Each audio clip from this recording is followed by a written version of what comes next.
Agitația seară într-un cartier bucureștean. Locatarii unui bloc au găsit în ghenă un om. Nimeni nu știe cum a ajuns tânărul acolo, dar medicii spun că era sub influența drogurilor. Bărbatul a ajuns la spital în stare gravă.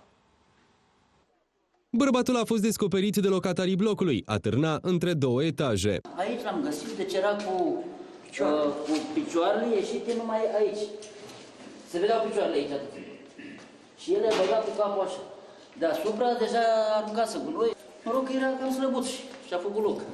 Sau probabil că norocul lui a fost că nu a fost suficient de slab cât să alunece prin burlan. Chiar și așa s-a rănit grav. Pompierii s-au chinuit jumătate de oră să-l scoată de acolo. Am găsit o persoană în vârstă de 29 de ani, căzută între etajele 2 și 1.